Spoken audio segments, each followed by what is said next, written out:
एक वन में एक पेड़ के खोह में एक चकोर रहता था। उसी पेड़ के आसपास कई पेड़ और थे जिन पर फल व बीज उगते थे। उन फलों और बीजों से पेट भरकर चकोर मस्त पड़ा रहता। इसी प्रकार कई वर्ष बीत गए। एक दिन उड़ते उड़ते एक और चकोर सांस लेने के लिए उस पेड़ की टहनी पर बैठा। दोनों में बातें हुई। दूसरे चकोर को ये जानकर आश्चर्य हुआ कि वे केवल पेड़ों के फल व बीज चोकर जीवन गुजार रहा था। दूसरे ने उसे बताया, भाई दुनिया में खाने के लिए केवल फल और बीज ही नहीं होते और भी कई स्वादिष्ट चीजें हैं, उन्हें भी खाना चाहिए। खेतों में उगने वाले अनाज तो बेजोड़ होते हैं, कभी अपने खाने का स्वाद बदल कर तो देखो। दूसरे चकोर के उड़ने के बाद वह चकोर सोच में पड़ गया। उसने फैसला किया कि कल ही वह दूर नजर आने वाले खेतों की ओर जाएगा और उस अनाज नाम की चीज का स्वाद चखकर देखेगा। दूसरे दिन चकोर उड़कर एक खेत के पास उतरा। खेत में धान की फसल उगी थी। चकोर ने कुंपलें खाई, उसे बहुत ही स्वादिष्ट लगी। उस दिन के भोजन में उसे इतना आनंद आया कि खाकर तृप्त होकर वहीं आंखें मूंदकर सो गया। इसके बाद भी वह वहीं पड़ा रहा, रोज खाता पीता और सो जाता। 6-7 दिन बाद उसे सुधाई के घर लौटना चाहिए। इस बीच एक खरगोश घर की तलाश में घूम रहा था। उस इलाके में जमीन के नीचे पानी भरने के कारण उसका बिल नष्ट हो गया था। वह उसी चकोर वाले पेड़ के पास आया और उसे खाली पाकर उसने उस पर अधिकार जमा लिया और वहां रहने लगा। जब चकोर वापस लौटा तो उसने पाया कि उसके घर पर तो किसी और का कब्जा हो गया है।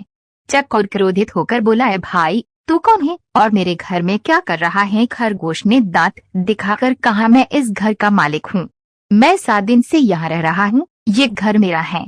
चकोर गुस्से से फटपटा, 7 दिन? भाई मैं इस खोह में कई वर्षों से रह रहा हूँ, किसी भी आसपास के पंछी या चौपाए से पूछ ले। खरगोश चकोर की बात काटता हुआ बोला, सीधी सी बात है, मैं यहाँ आया, ये खोह खाली पड़ी थी और मैं यहाँ बस गया, मैं क्यों अब पड़ोसियों से पूछता फिरूं? चकोर गुस्से में बोला, वाह, कोई घर खाली मिले तो इसका यह मतलब हुआ कि उसमें कोई नहीं रहता। मैं आखिरी बार कह रहा हूँ कि शराफत से मेरा घर खाली कर दे, वरना। खरगोश ने भी उसे ललकारा, वरना तू क्या कर लेगा? ये घर मेरा है, तुझे जो करना है कर ले। चकोर सहम गया। वह मदद और न्याय की फरियाद लेकर पड़ोसी जानवरों के पास गया। सबने दिखावे की हुई की, परंतु ठोस रूप से कोई सहायता करने सामने नहीं आया। एक बूढ़े पड़ोसी ने कहा, ज्यादा झगड़ा बैठाना ठीक नहीं होगा, तुम दोनों आपस में कोई समझौता कर लो। पर समझौते की कोई सूरत नजर नहीं आ रही थी, क्योंकि खरगोश किसी शर्त पर खोह छोड़ने को तैयार नहीं था। अंत में लोमड़ी ने उन्हें सलाह दी, तुम दोनों किसी ज्ञानी ध्यानी को पंच बनाकर अपने झगड़े का फैसला उससे करवाओ। दोनों को यह सुझाव पसंद आया। अब दोनों पंच की तलाश में इधर उधर घूमने लगे। इसी प्रकार घूमते घूमते वे दोनों एक दिन गंगा किनारे आ निकले। वहां उन्हें जप में मग्न एक बिल्ली नजर आई। बिल्ली के माथे पर तिलक था, गले में जनेऊ और हाथ में माला लिए मृग छाल पर बैठी वह पूरी तपस्विनी लग रही थी। उसे देखकर चकोर व खरगोश खुशी से उछल पड़े।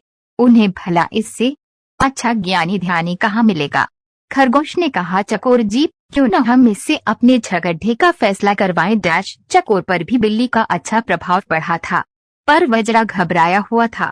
चकोर बोला, मुझे कोई आपत्ति नहीं है, पर हमें जरा सावधान रहना चाहिए। खरगोश पर तो बिल्ली का जादू चल गया था।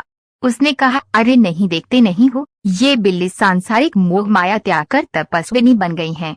सच्चाई तो ये थी कि बिल्ली उन जैसे मूर्ख जीवों को फांसने के लिए ही भक्ति का नाटक कर रही थी। फिर चकोर और खरगोश पर और प्रभाव डालने के लिए वह जोर जोर से मंत्र पढ़ने लगी। खरगोश और चकोर ने उसके निकट आकर हाथ जोड़कर जयकारा लगाया, जय माता दी, माता को प्रणाम। बिल्ली ने मुस्कुराते हुए धीरे से अपनी आंखें खोली और आशीर्वाद दिया, आयुष्मान भव, तुम दोनों के चेहरों पर चिंता की लकीरें हैं, क्या कष्ट है तुम्हें बच्चों? चकोर ने विनती की, माता, हम दोनों के बीच एक झगड़ा है, हम चाहते हैं कि आप उसका फैसला करें। बिल्ली ने पलकें झपकाई, हरे राम तुम्हें झगड़ना नहीं चाहिए, प्रेम और शांति से रहो, उसने उपदेश दिया और बोली, खैर बताओ तुम्हारा झगड़ा क्या है? चकोर ने मामला बताया। खरगोश ने अपनी बात कहने के लिए मुंह खुला ही था कि बिल्ली ने पंजा उठाकर रोका और बोली, बच्चों, मैं काफी बुद्धि हूँ, ठीक से सुनाई नहीं देता, आंखें भी कमजोर हैं, इसलिए तुम दोनों मेरे निकट आकर मेरे कान में जोर से अपनी अपनी बात कहो, ताकि मैं झगड़े का कारण जान सकूं और तुम दोनों को न्याय दे सकूं। जय सिया राम। वे दोनों भक्तिन बिल्ली के बिल्कुल निकट आ गए ताकि उसके कानों में अपनी अपनी बात कह सके।